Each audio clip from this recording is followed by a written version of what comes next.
Welcome to Bristol City Podcast, and we're in a pretty good mood this morning. Who didn't wake up with Harry Cornick on their mind? Final score at the New Den, it finished Millwall 0, City 2. Didn't see that coming necessarily, but busy 4-game spell in 10 days. Perfect start to get us underway. Joining me is Neil Sutton, who's got back from the New Den at 2 o'clock this morning, so he's a bit bleary-eyed. We've also got Mark Tovey, and Dave Tovey's just doing a reconnection, and delighted to welcome back Dave Fevs, who we like to have on as often as we can. And I'll start with you, Dave. What were your thoughts on the final whistle? I think, thoroughly deserved win. I don't think anyone take that away from us. Kind of pretty much professional performance, I think. I don't think it was the greatest quality game, but I'll take it every day of the week. Sounds good. Mark, what were your thoughts? It was a really scrappy game where City were hardly troubled, and they were mainly in control. Didn't put a lot of good passing moves together, but they got the two killer moments, and they killed the game off when they wrestled control from Millwall. Perfect finish to a great night. Fantastic support, and we're in 7th place looking up. Yeah, well, that fantastic support. Neil, you were there last night. You trundled up the motorway at 3:15 in the afternoon, got back at 2. Well, what was it like? I mean, the joy at the end, but just, what were your thoughts as you were? Well, I think it's fair to say that the bookies probably did a sound deal on not. Nobody could have seen Viner and Cornick scoring the goals last night in any shape or form, the goal scorers. But when you're not performing up top, and obviously we'll get to that, you need the goals coming from other people in the team. Pring was exceptional out there, very, very good. And for me, Bell made a huge difference when he came on with his running from left wing back as well, just stretched him out a little bit. First half, I don't agree with Banning in his assessment. The 35 minutes killing the game, it was poor. And, they were poor, they looked tired, they looked laboured. Armstrong. Well, we'll get to Armstrong, but Cornick came on really, really happy for the guy, and then at the end, the celebrations. You can tell he's a very, very popular team member. Popular member of the team. Dave, looking at the team, no Nahki Wells. We're told it's only a minor thing. And no Mehmeti either. The 2 top scorers left out. What did you think when you looked at that starting lineup? I think it made sense. I think Armstrong's started the last 2 or 3, hasn't he? And he's done pretty well. So I think he, right for him to retain his place. Obviously, without Nahki, that became a bit of a no-brainer. I guess it was a toss-up whether Murphy would start having scored 2 goals or whether he'd go with Mehmeti again. And he's chosen Murphy. And I don't think it was any surprise that Pring started over Hayden Roberts. So yeah, I think it was pretty much the side we expected. I think that there was question marks whether it might be a back 4, whether it might be a back 3, and he went with the back 3 with playing Tanner at right wing back in the end, which was in playing Viner on the left hand side, which again was pretty much how he shaped up at the start of last game. So no real surprise in the team selection. Yeah, and good news, I guess, that Nahki is hopefully only missing 1 game. So. Yeah, Dave, what were your thoughts on the lineup? Did you wince when you saw that Nahki wasn't going to start the game, and hopefully he'll be fit for Hull, who beat Plymouth 2-0 last night? But what were your thoughts on that? It was a bit concerning, like seeing obviously Mehmeti on the bench and no Wells. It was kind of a case of where the goal's going to come from today, and this will be the test of not adding another striker in January, because ultimately going forward you can't rely on Armstrong alone. Yes, there are other options, but quite a lot of goals could potentially be missing from the side, or at least even chance creation. So we will see how it pans out going forward. Yeah. Mark, I always come to you to talk about the opposition side. They had a very familiar face in there, Joe Bryan, a long-standing servant of ours. He scored a couple of own goals recently. When it was 0-0 at half-time, I said, what price Joe getting a winner? Because he always seems to do it. for the big games. So Joe Bryan, Luke Cundle. Anybody else in that Millwall side that you felt we should be aware of? Jake Cooper, he's enormous, about 6'5", 6'7". You know, good at set pieces. Aziz quite useful on the left. Imaku when he came on, but really they were just so one pace. They did look laboured. They looked like a team who played on Saturday, Sunday, and Monday. They just didn't really have any imagination. Liam Cundle was somebody who was talked about, you know, on loan from Wolves, but I think that was just agent talking to papers. There was never anything in it. I don't think that we were interested in him, and none of their players really stood out at all. They were all just very laboured. Sorry, Luke Cundle, not Liam. Luke Cundle, thanks, Dave. I was going to say Liam Cullen, isn't it? That's why it's Liam Cullen, isn't it? He's got this thing, Liam Cullen, Luke Cundle. Liam Cullen plays for Swansea, isn't he? I can't tell the two of them apart when I've been watching. Not because they look at, but I think when they were at Swansea together, there were three kind of little number 10s there. Luke Cundle, Cullen, and they also had a guy called Ollie Cooper as well. And I could never remember which one was which. So hence, whenever Luke Cundle was touted for us, I was kind of a bit of a blind spot for me. Yeah, you said little number 10s there, Dave. What do you mean by little? Because like often people say, "Oh, we had a little electrician around the other day." As I can't believe Luke Cundle's much more than about 5'8". I wouldn't have thought so. Yeah, short. Small in stature, I think. Right. Yeah.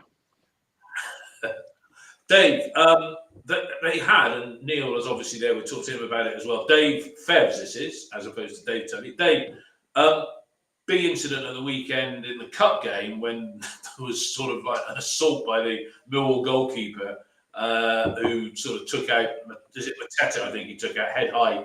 They had 8 minutes silence. I mean, what was your thought on that tackle? Nothing to do with us really, but you know, they were saying he was getting dog's abuse on social media, and that's why they did it. But hey, that goes with the territory when you see a challenge like that, doesn't it? Do you know what, Dave? I just think he made a mistake. I don't think there was any malice in it. I think he's gone to get the ball. He's actually got the ball. Not that it makes any difference. He's gone high. And I think actually I slowed it down a little bit because I thought there was a massive overreaction to it. You know, they basically, you know, I think they were asking for him to be flogged at the weekend.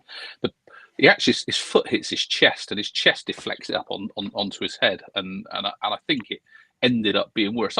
I'm not saying, you know, definitely a red card because it was, you know, reckless or whatever the IFAB wording is that you use for that type of challenge. But all the calls for I should ban for the rest of the season, you know, and all that kind of stuff, I just thought was massive overreaction, to be honest. Red card, get on with it, you know, and you know these things happen. It's professional sport, isn't it? I think people forget that. Of course it is.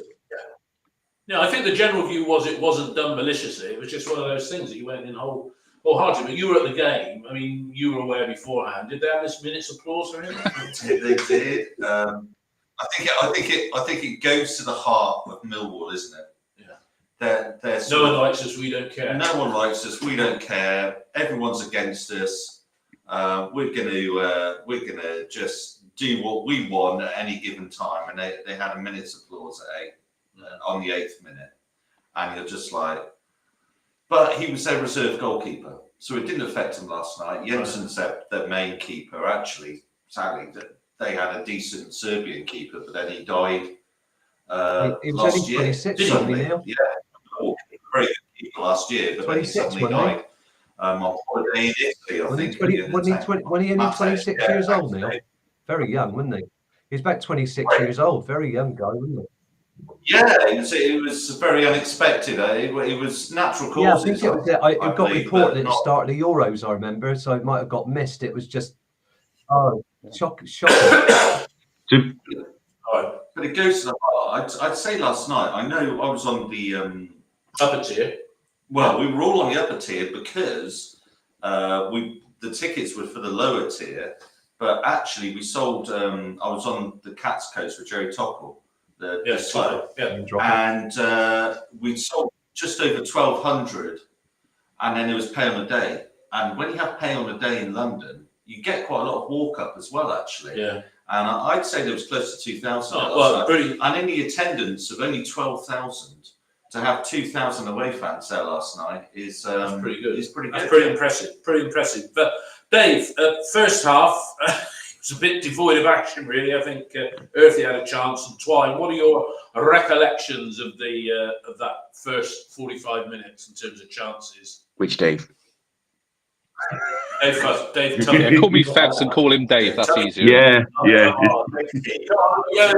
It's easier. Right.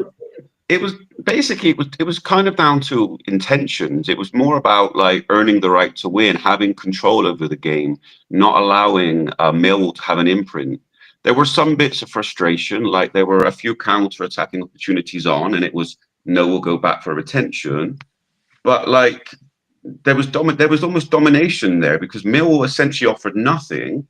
But most of that was because of the way we were playing. It was showing them, when you want to fight, when you want to go long, we're up for it and we're going to win these battles. And we're going to try and play a little bit when we can. We didn't offer too much going forward, but we were extremely comfortable. Yeah, would you echo Yeah, that? we looked much better when we were playing through the middle. When we tried to play long balls to Armstrong, they were just bouncing off him. I mean, Armstrong's a player who needs the ball down the channels. He needs space to run into, and he nearly needs to work on his control because he's a strong enough player. If he could stick his backside into defenders, we could play through him. I think that's what we really like to try and do. But we looked fairly comfortable. Millwall went long with Bangura Williams on one side and Aziz on the other, but really didn't trouble Sykes or Pring much at all. We thought that they would cause more problems from set pieces, but they just didn't really. They never really. There was no spark there, no spark at all. Dave, the guys have said we were pretty much in control. It was a typical, I call it a typical Bristol City away performance where, you know, you're not dominated by the home side. I think there's very few games away from home where we've been under the cosh in the first period. But again, lack of goal threat, goal attempts. What were your thoughts in terms of the creative side of our game and the wing backs getting forward? Neil said Pring was exceptional last night, but what were your thoughts at half time? I think I messaged Dave T at half time, and I said I think this is all down to whether we want to go and win it or not, or whether we want to sit and keep it tight. And you know, although Neil said Pring was excellent last night, I thought he got the ball to 40, 50 yards out and stopped and went back far too many times last night. I don't it wasn't an exceptional performance from me. I'm not saying he had a bad game, but I just think too many times he stopped, and I think we had the same on the other side. I think Tanner didn't really give Sykes the license to go and bomb, and I think those are the kind of the differences. If we don't get our wing backs on the overlap, or I can't remember what I watched the other day. I think it was Kevin. What you sent me, Dave, the Atletico Madrid. Obviously different quality, but you had someone like Griezmann in the 10 dropping short, and then the wing back bombing past him, and then you suddenly kind of create space that way. And I don't think we do that. We still play too much in front of the opposition, and I think that was our kind of the reason why we didn't create an awful lot in the first half. I think where we did go over the top with them, or down the sides, I think you then run into that problem of you've asked Armstrong to run the channel. Well, who's filling his gap in the middle? And I think there was one case where he broke through. I think there was one where he cut back onto his right foot and got tackled, and there was another one where he hit the first man or whatever. And I think that's the kind of problem with that kind of way, is that one of your number 10s or both your number 10s have to be hitting the box, and they're not. So Armstrong gets a bit left alone up there when he breaks through. Mark. Yeah, there was one opportunity in the first half where Sykes pushed the ball down the line past Aziz and ran 50 yards. He should have taken the ball into the area because he hit it first time and it was deflected at the near post. When I think he could have stopped and played it back to Twine. I think Armstrong was behind the defender. We don't get players running across defenders at the near post to take that ball when they're playing that first ball. So Sykes needed to make the run. I mean, he has done against Preston and against Sheffield Wednesday, but he can get in that position. But Dave said he just didn't do it enough. Dave, come back to you. Yeah, just on the back of that, I think that there was one chance with Sykes where I think it was Cooper cleared it at the near post, and I think it was one of those cases where Armstrong, he just needs to stand still and let his defender run back towards the goal line, and then he's stood around the penalty spot with a a side foot in. I don't think we cut back enough. I think we're trying to get across that kind of corridor, which is really difficult to hit, and hence why defenders defend that, because it's the bigger threat, but it's also the more difficult one to hit. And I think we wasted a couple of chances to have maybe gone a goal up. I don't think it was a great first half, but I think if we'd have taken one of those chances, you'd have probably said, yeah, we deserve it. Yeah, Dave, do you think that's because players are playing to order? You said earlier about Pring bombing forward, then stopping and checking, and then Tanner not giving Sykes, because Pring's got nobody behind him, whereas Sykes has got Tanner there effectively, hasn't he? Or what? Is that just this cautious approach that Manning likes to adopt in the opening half?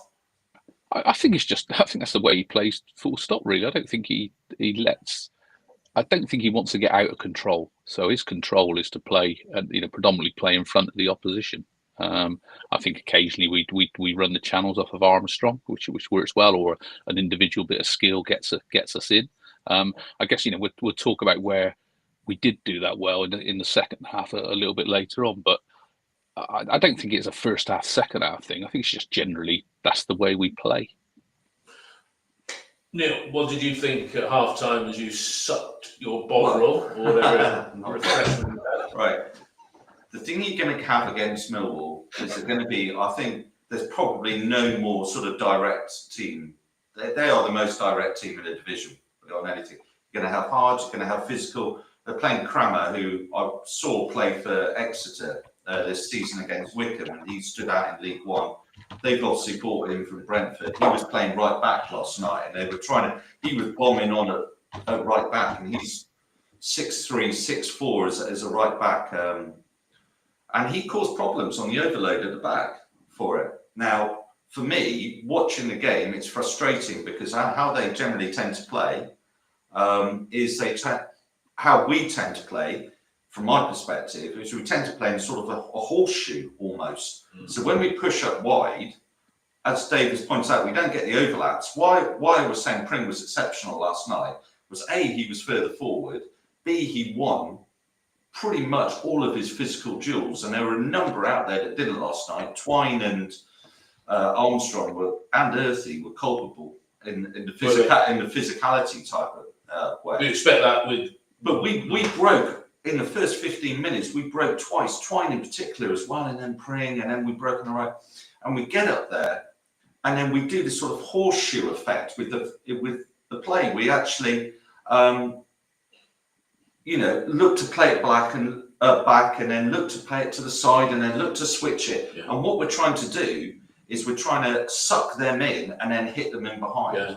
But I don't think actually, the pace that we actually do it and we're getting there is very frustrating. It's very structured. It's very formulaic. And when you're breaking, the problem I think they have last night is you're getting forward and there's nobody on the overlaps, like Febs has said.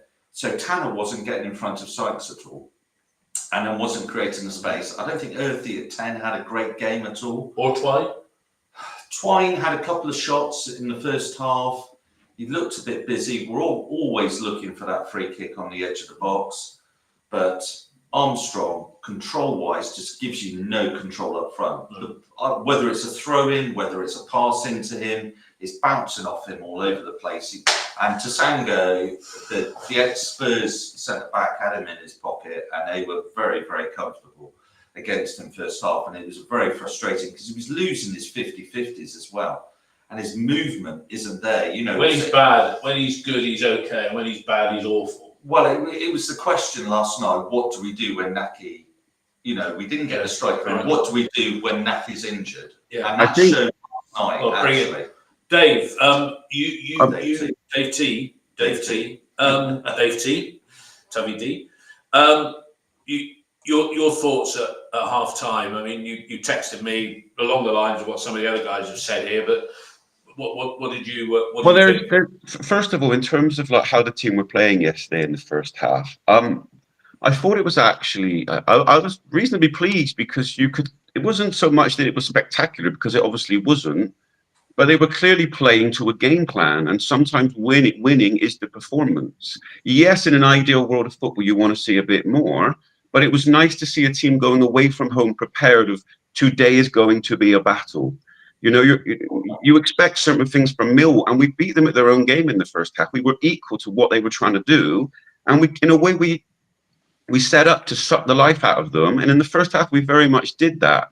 The one player that did frustrate me, though, was Armstrong, because I felt as though a few times he got himself into good positions, just like the last few games where he's got himself in a position, the desire was there, he was running the channels, but when a moment of quality was needed, he was missing. And my question is, at what point do we move the conversation on to from Armstrong is doing the right things to, okay, we expect more from our striker now? Am I being harsh here, or do you think it's a fair comment? Well, I'll ask that to each of you. Mark, you first, Mark. Should we be expecting more from Armstrong? Mark, you're off. Yeah, we should be able to. Players should be able to trap the ball, hold it up, and pass it. I mean, there were times when he did touch the ball off to other players with very short passes, but when with his back to goal, from throw-ins and passes from deep, it just bounced off him, and he did lose out in those one-on-ones, like Dave said, to Tanganga too easily. And there were also times when he was basically full. You see the ball played high, and he was bouncing off Tanganga with somebody who's really, he looks very strong physically, even though he was getting beaten in aerial duels far too easily. So he's got to work on that. Otherwise, he's going to fall right back if we sign better strikers next season. Well, sign better strikers. Dave, do you think, Armstrong has had his critics, Maulu's gone off, got injured. I mean, Naki's now injured. Hopefully he'll be fit on Saturday, but we are where we are, and people would say, well, we're on the verge of the top six, so we spend wisely. Although, do you think, really and truthfully, we've had this conversation before, Armstrong and Maulu just aren't up to the task, and it beggars belief why maybe Cornick hasn't had a few more minutes, or even Sam Bell playing down the middle. I wouldn't say Armstrong isn't up to task, though. I think Armstrong has shown a lot of potential in the last few games, that you can see that he's bringing something. His general play yesterday in the first half, I thought he actually played well. It was just those moments when you need high quality from your striker. That's where I felt like it was missing. Sorry, Dave, that was meant for. I'm going to call you Fez from now on because we're playing name bingo here. But two Tubbies in 3 days. Jesus. Dave, no, Armstrong. He's not. Dave, I think to answer Dave's question, yes and no, really, is the answer. Yeah, I think we can expect, there to be more quality in those key moments. I think, he's a young lad, he's never going to do it consistently, but I think every now and again you want to see it. And I think the other thing, as I kind of alluded to earlier, is I think he's in a Liam Manning system. He's almost like the sacrifice, really. In terms of he has to go and run the channels, and if you're playing one up front, then who's filling the box? Who's staying between the goal lines? And that's not the way Liam Manning wants to play. And, without kind of bringing up Tommy Conway, but I'm going to, it's probably one of the reasons why Tommy Conway didn't want to sign, because they're expected to do all their work around the outsides of the areas, not in the key areas where you score goals. And that's why we often, as Neil was saying earlier, we have to go and recycle, because actually we get into a good position and we've got no one in the middle to go and do it. We don't penetrate in field very well as a team. So yes and no. I think what we're seeing from Armstrong is generally the form that he showed in those opening 3 or 4 games of the season. Then he had a lull. I think he's come back okay from injury, and he's provided a useful outlet. But he's an outlet. He's been asked to play as an outlet in a team, not as a goal scorer or a creator of quality moments. Dave, I think is my answer. Mark, you wanted to bring in a point. Can I ask Dave Fev's a question? Dave, could he play as number 10 or in a 4-2-3-1 to get behind the striker? I don't think so. Sinclair Armstrong is for me what Antoine Semenyo was when he first kind of broke into the first team under Dean Holden, not when he was here under Lee Johnson, which is but also positionally, I think he's one of those in between players that wants to play in in the channel. Sorry, let me just turn my phone off. Yeah, he wants to play in the channels, and I think if you want to play a player like that, then you have to have someone as a centre forward as well. And I think that's the biggest issue we've had all season, is not necessarily playing two strikers, but having players that are willing to hit the box. And both Twine wants to come short. Twine doesn't really want to hit the box. He wants to be on the outside of the area, doesn't he, ready for a shot.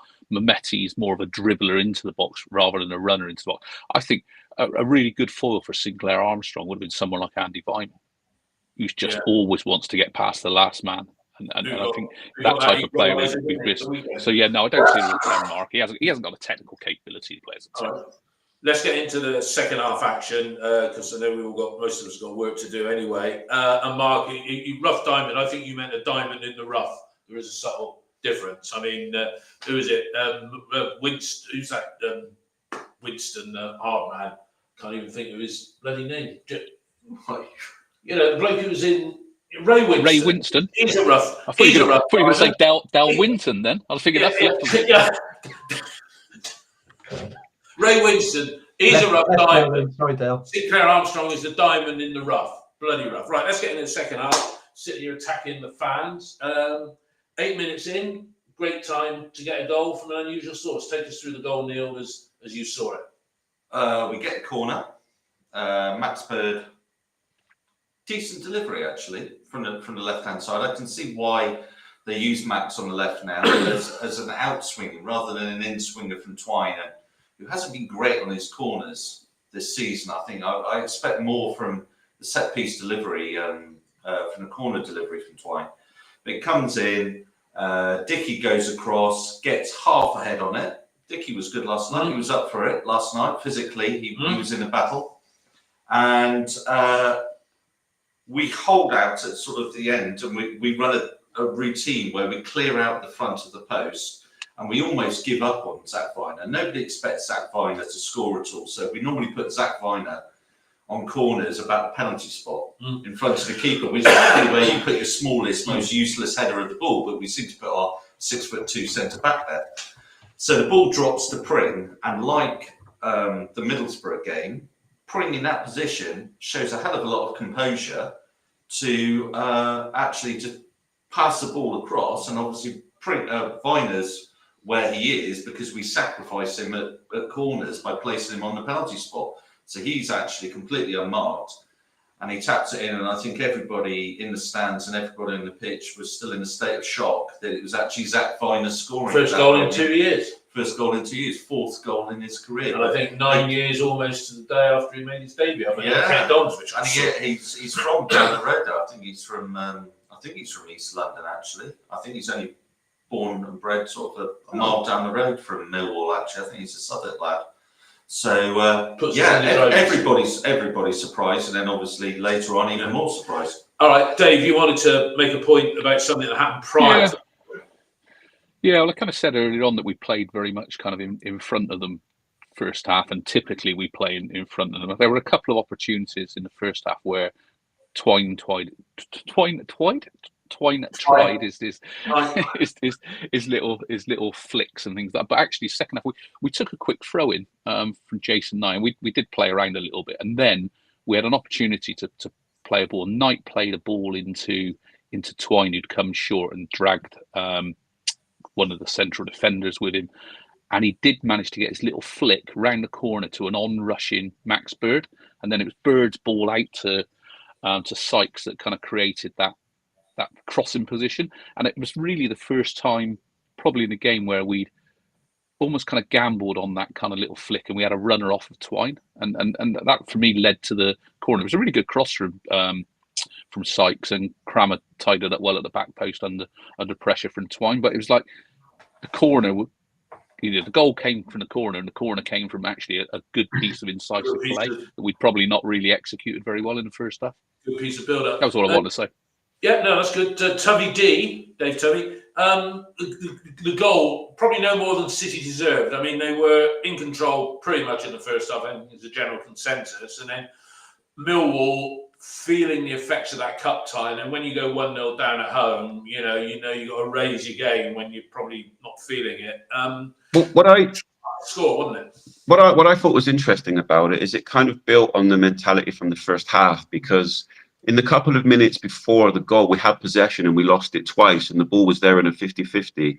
And both times we won it, which meant that we could retain possession.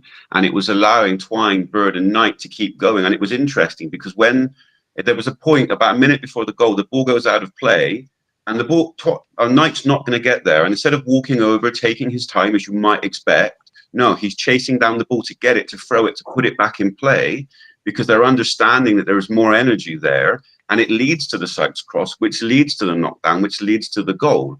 And those kind of scrappy goals is what you want to see. And it was funny because on Robin's TV yesterday, they were being so dismissive of Millwall and putting the ball in the box. And that is exactly how we score, because all goals are the same.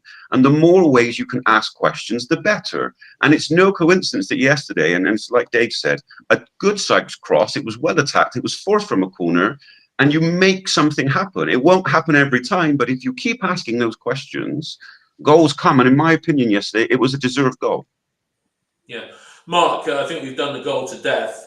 You expect the home team to come back with something. Yeah, sorry, I'll get a chance in a second. Expect the home team to come back. They've made a substitution at half-time, a lad called Maku, if that's the right pronunciation. Did he come on and cause us problems in the opening fixture at Ashton Gate? But no, Dave. He had a nightmare. Yeah, go say it, Dave, because you did. Dave said it on OTIP. Say it first, Dave. Go for it. I just said No. he was awful at our place. Was he? that was all it was. But Mark Tubby, Max O'Leary did his floppy hand thing, and we were lucky. That was pretty much the only chance I can remember Millwall having. But you expected them to come back, but they came back with all the impact of. No, I won't say a fart in a calendar. I just did, but there we go. Yeah, and Marco, he faced up to Sykes. It looked like he was going to give us problems, but it really fizzled out. He did about 3 or 4 one-on-ones, looked pretty useful, got outside, but the crosses came to nothing really. We managed to clear them away, and generally in defence, we looked really tidy last night. Didn't really see any problems from Millwall at all. Thought they'd. I think they only got a couple of corners, so they didn't really put us in any position of danger. So, yeah, but apart from that, yeah, nothing to report really. Neil, I disagree with Mark. Go Sorry, on. Mark. Imaku was skinning Sykes. He got past him 3 or 4 times. We were watching at the other end thinking, looking at the subs on the bench, what's he actually going to do here? How is he going to change the system? Do you think he got... And what he did, actually, in fairness to Manning, I didn't see what he was going to do, but he brought Roberts on, put Roberts at left wing back, put Cam Pring at left centre back, and shifted Tanner across to right wing back to counter Imaku. And Tanner played in exceptionally well thereafter, and then he was out of the game.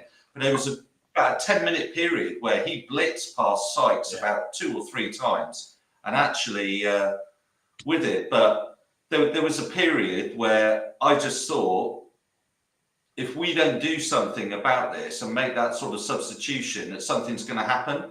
Because there was a few times where he got past Sykes, and his decision making was quite poor.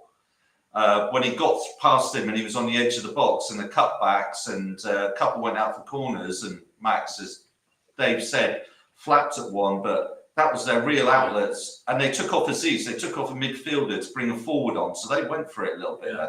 Dave, you said did it too late. I saw it come up on the text feed internally.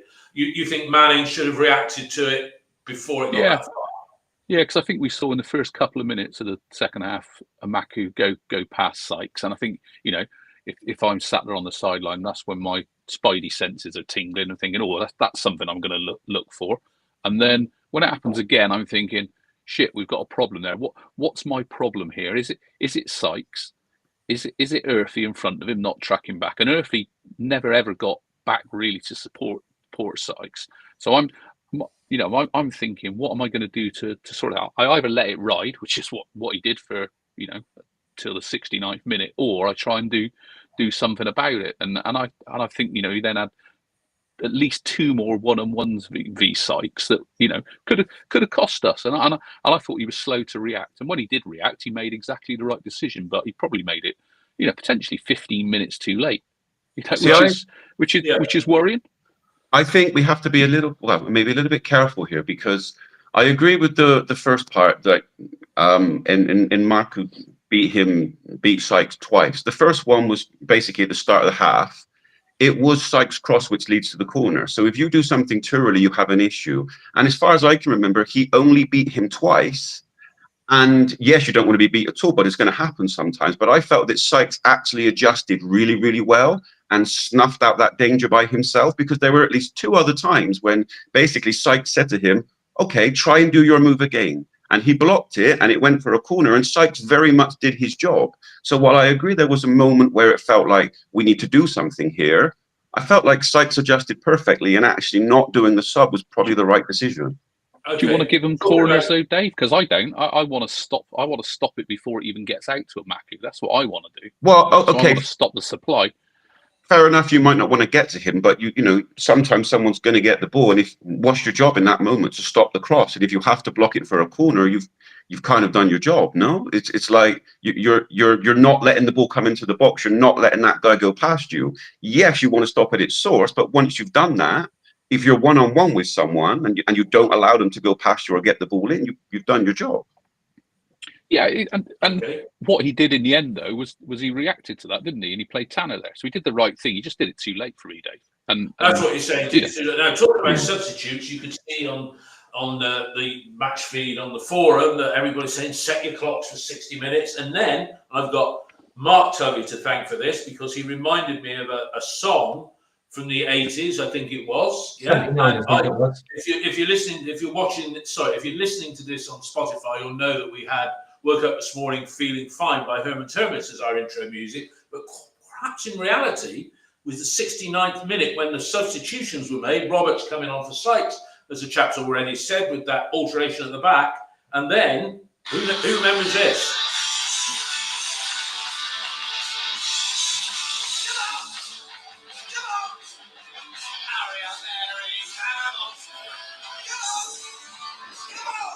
Hurry up, Harry, come on, by Sham 69. Yeah, 69 again, you see? Oh, God, stop that. 69, whatever it was, the forgotten man of Ashton Gate. Mark, since I'll get your first dibs on this, but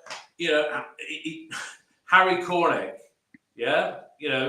and Liam giving him all the good stuff after the game. We'll talk about the goal in a minute, but he should have had more minutes than he's had this season, really, shouldn't he? Yeah, possibly. I mean, I still. I mean, he was a little bit of a pest. I mean, he's got great engine, hasn't he? I mean, I remember when he played against Ipswich last year, him leaving the game really gave Leif Davis freedom to go down the left, because he was very good playing it. Is a right, on the right side as a stopper, and against Middlesbrough when he ran himself into the ground in the first half. But I think we probably we got better players, but I think with the problems with Miulu and Armstrong, maybe he should have got better minutes. I mean, he didn't. He looked a little bit like he looked a little bit out of control, but he was in the right place at the right time, and he troubles defenders. I wouldn't say he's got loads of quality. But well done, Harry. Well done, Harry. He came on. You were there. Was it met with cheers or groans when he came on? Cheers, because I don't think Armstrong was impacting the game at all. I think with the subs were a bit later in this game because we scored in the 53rd, and then I think Manning waited to actually see gave back quarter of an hour afterwards to see how the game was panning out. Yeah. If it had been at 0-0, we would have had our 60. We would have had our it would have happened at 60. But because we scored at the 53rd, I think he was just like, let's see how the game pans out. Let's give a bit of time. And I think doing the subs in some way needlessly, 7 minutes after a goal, it's a risk. And I think what we know about Manning is he's not going to take that risk. I think Neil brave, and he's not going to take that risk. No. Neil just said it perfectly. Let's see. How often do we talk about the frustration that these subs are pre-designed?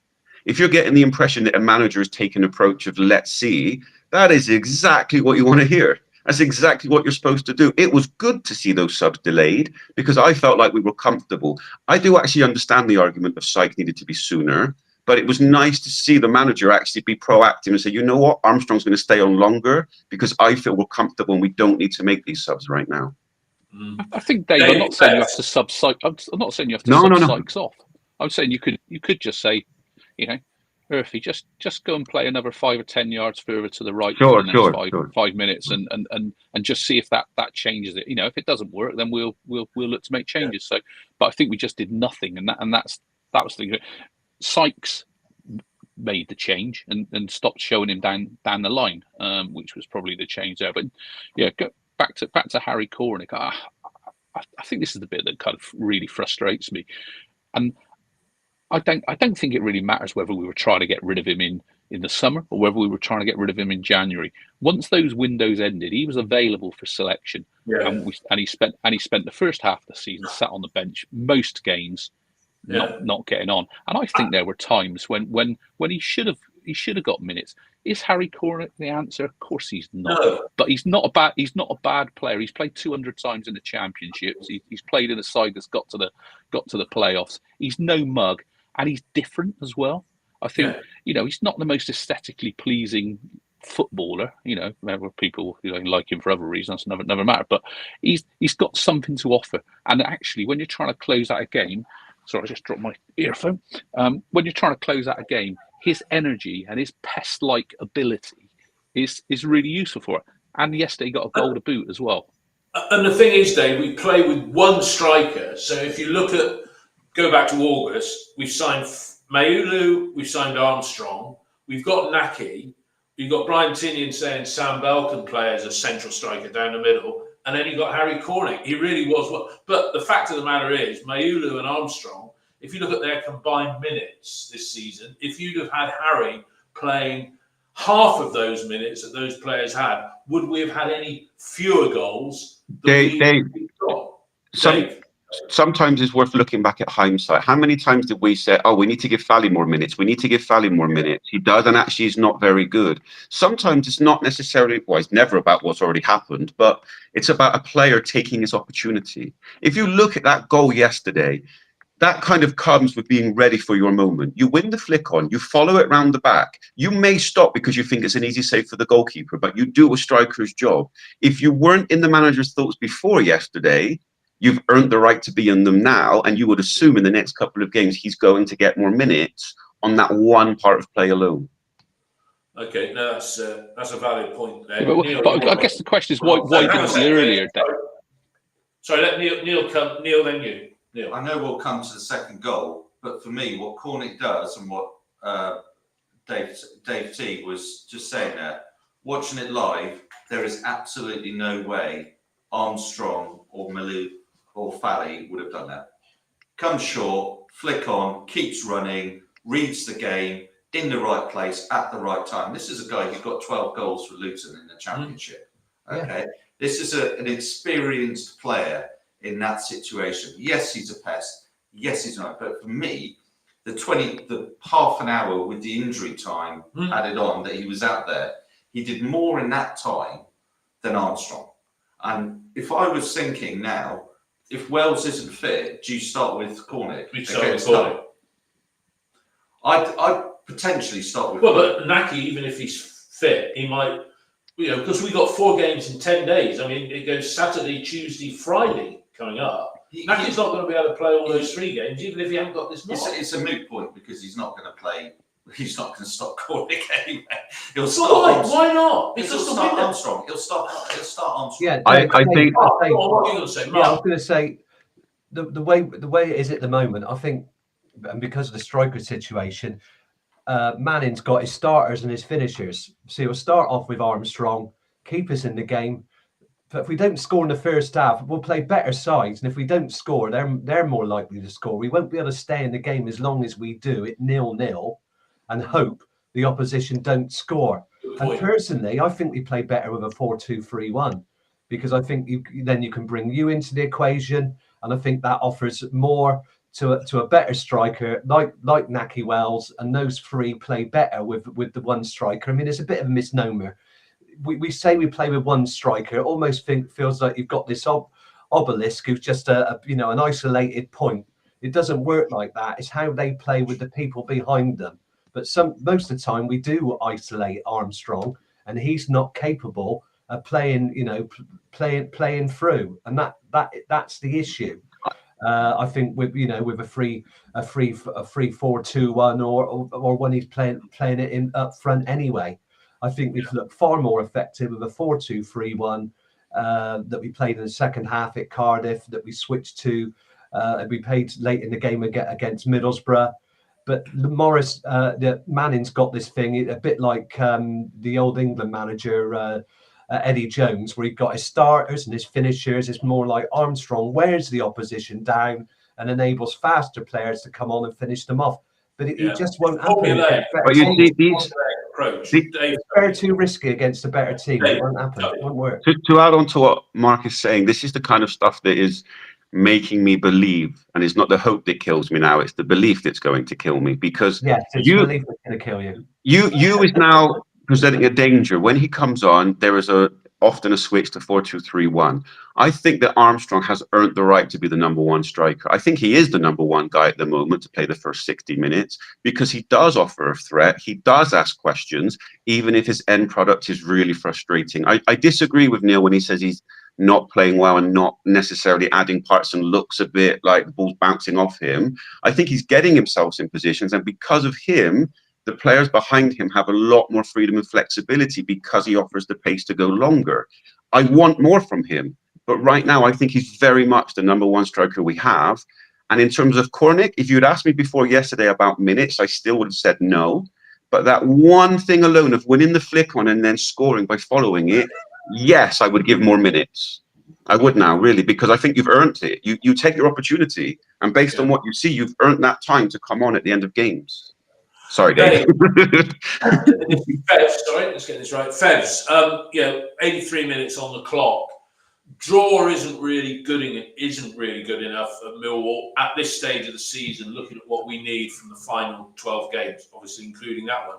But it was a good team goal, wasn't it? Just the way we surged forward as a unit. How did you see the goal? Dave Tubbs already alluded to Harry. Yeah, it's a fairly simple goal, isn't it? Really, it's a long kick upfield from Max, and Cornick's won the flick on, and between Bell and Murphy, they've fashioned a chance, a block, and a parry from the keeper. And Cornick's, as Dave said, has not rested on his laurels for winning the header. He's got himself into the box, and that for me is what Harry Cornick brings to your team. And I kind of, and this is my own kind of bias is coming through here, but I kind of find it a bit insulting when Manning keeps saying things like, "Oh, he's a great pro, he's great culturally around the dressing room."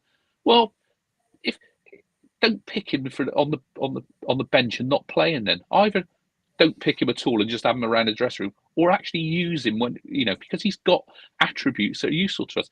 Throughout the whole season, there are times when he's not just coming on up front. He could have come on and played wide right. He could have come on and played as a number 10 off of a striker. I think he's probably got away with one man in on this, because Cornick's come on and kind of done really well for him. And of course now it's we were trying to move him on, but outside of the windows, use your squad. And I think someone's asked earlier on about Elijah Morrison as well. I'm not saying last night was a time to play him, but there are other times when he could have given him minutes. He could have given Rob Atkinson minutes at various points of the season before he went out on loan. I think we come back to a lot of it's kind of fairly premeditated in terms of who's going to come on, and there's a meritocracy in some shape or form in terms of these are my better players, they play. But sometimes, as Dave says, you've got to watch what's going on in front of your eyes, and actually you may have to do something different. And yesterday was the opportunity to give Cornick, and I think there were plenty of other opportunities in the opening 34 games of this season where we could have used him as well, and we failed to. Yeah, Neil, if Max does what Janssen does, he'd be getting pelters, because it was again the floppy hand flicking the ball out, wasn't it? Well, he wasn't great yesterday. Janssen full stop. Some of his kicking, and no, he wasn't particularly effective. For me, Sam Bell. Sam Bell made about 3 runs before then, and there was a ludicrous decision for a goal kick when Tazanga, when he broke. He injected that pace into our side at just the right time and actually stretched them. And he made 2 or 3 runs before then. And he guessed on Cornick winning that header.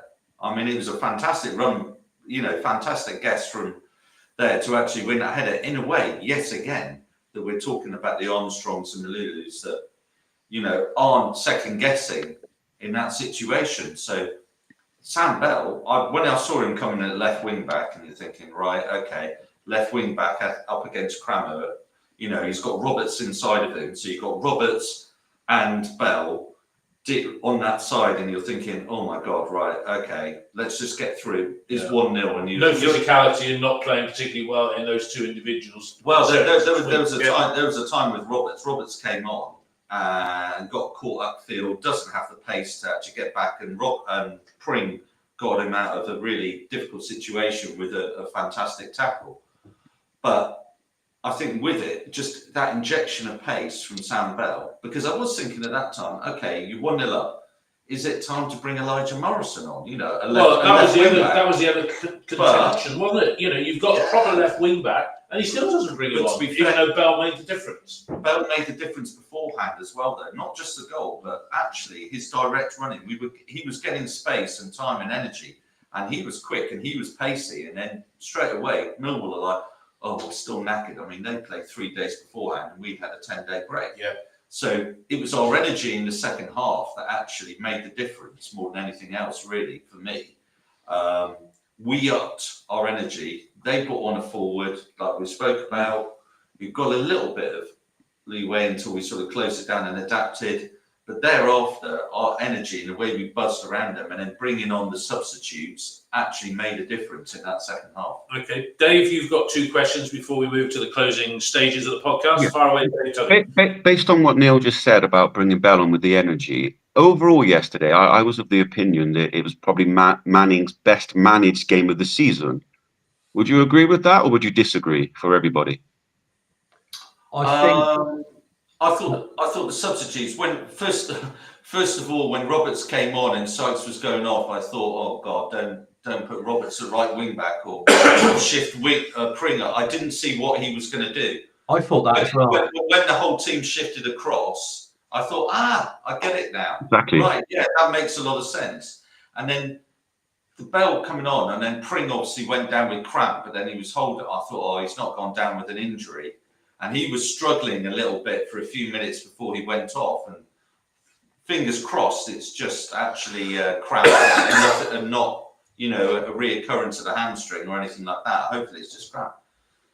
But Bell made a lot of sense. Williams, when he came on for Twine, made a lot of sense. There was a sense to his substitution. We could have brought on McGuane or Williams, couldn't he? Because McGuane didn't disgrace himself in that situation. But what he didn't do sometimes is keep Twine on and then bring Williams on for Bird or something like that. Actually, he made a sensible decision for Williams for Twine and sacrificing Twine. Earthy, for me, last night had one of those earthy games where did a lot of running around, yet didn't really impact the game, didn't really, we've seen too many games like that with Earthy, Middlesbrough side, where he doesn't really have the impact on the game. And I thought he was a bit lucky to stay on the pitch for as long as he did. I might have actually, in that situation, when Sykes went off, maybe taken Earthy off and push Sykes up or brought you on or whatever in that situation. But I think he never changed the formation. That's the thing. And Fevs, the second question for you, Fevs, is that we quite often, and again yesterday, it was insert whichever team you like, were poor. We've heard this expression a few times this season. How much of that is because of what we're doing off the ball to make them look poor? Yeah, I don't buy the if we're good, it's because the other opposition's poor. I think Dave, we've probably had this chat before. Is that I think you can have different types of games. You can have games where both teams are poor. You can have games where both teams are good. And I go back to the Blackburn game at home a few weeks ago. I thought that was a really good game. I thought it was two teams playing well, and had we come, I think I might have even posted it on Radio Bristol. Had we come away from that drawing, I'd have been really happy because I thought it was a good quality game, and I thought we played our part. Last night, Millwall were pretty lackluster, but much of that will be about us, and some of it will be about them. And I think sometimes you can have both. We can be good, they can be bad. The good is about we've made them bad, or actually they were just bad. And I think there'll be a bit of both in it as well. I think to just go on to Peter about egos won't let anyone say Manning has done a good job. I think he had a good night last night. So there you go. I think there were things as a critique that I think he should have done differently. And throughout the season, there are things that are different. But that's why we're having a podcast to discuss it, because it ain't perfect.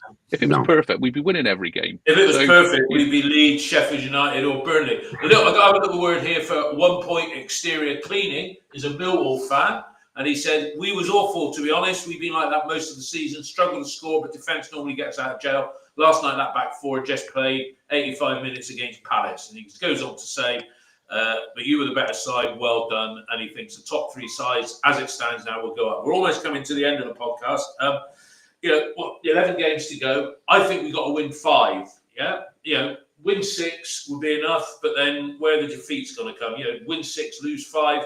That might do it. I'd say 2 points a game would guarantee it. I think. Yeah. Okay. So.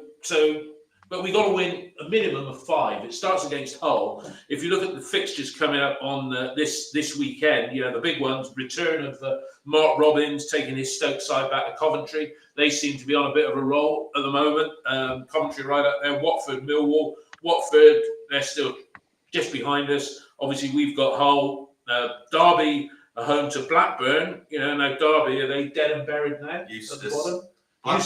Blackburn have sold out their away allocation. They're going to give them dogs abuse up there. But Derby got to get a win, otherwise, they're being cast adrift.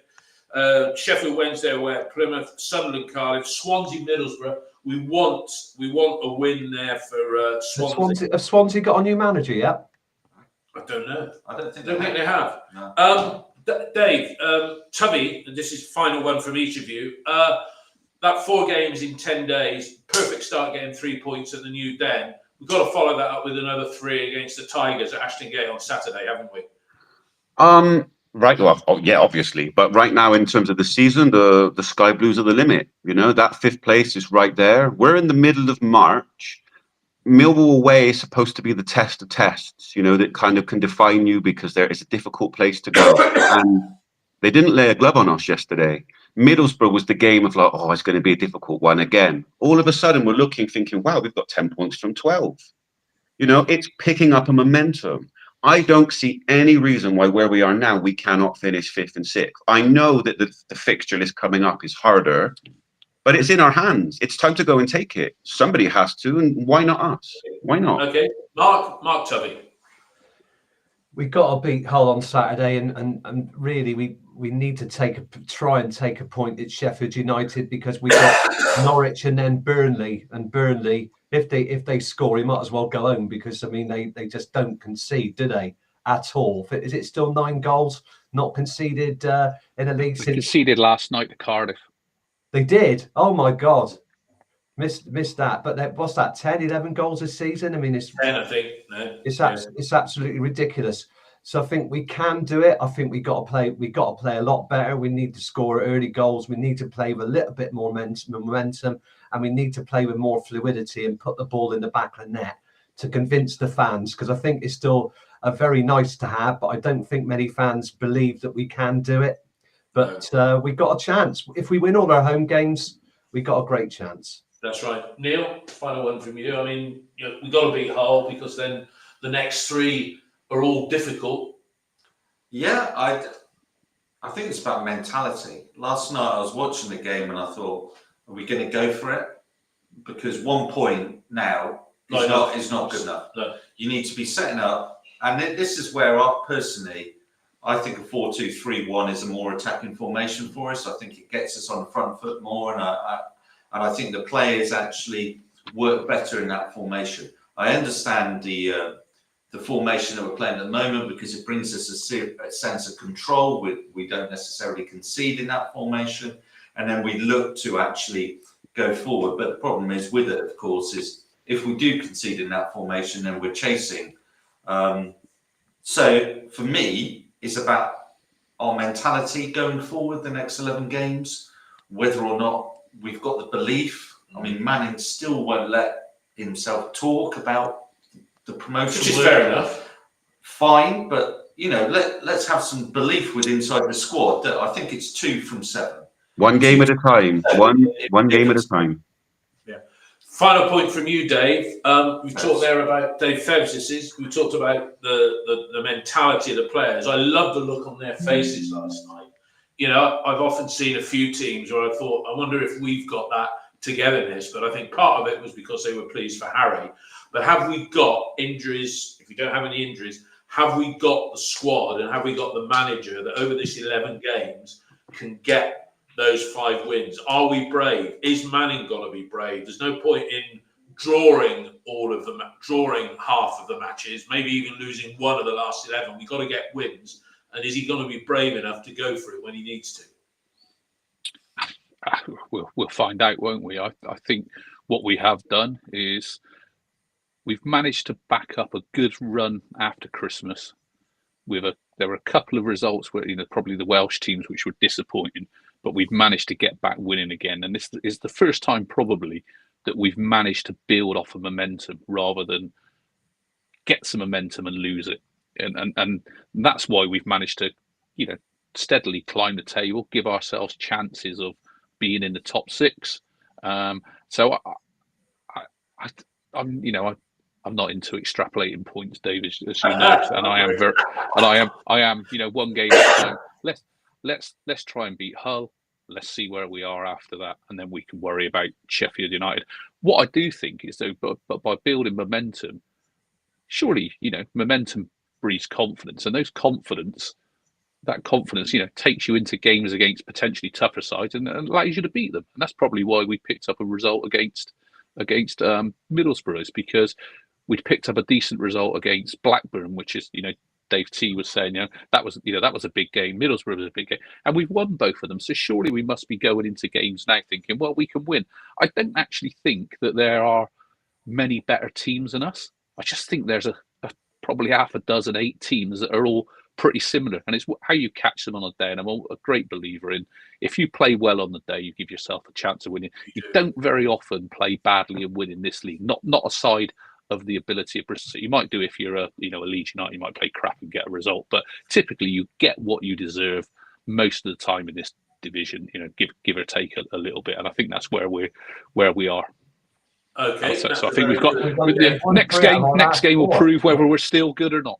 Absolutely. No, and Hull will be no pushovers, even though they're down in the basement. Look, thanks for everybody who's tuned in this morning, watching while they're at work. I think it's probably a record audience we've had for a morning after the night before broadcast.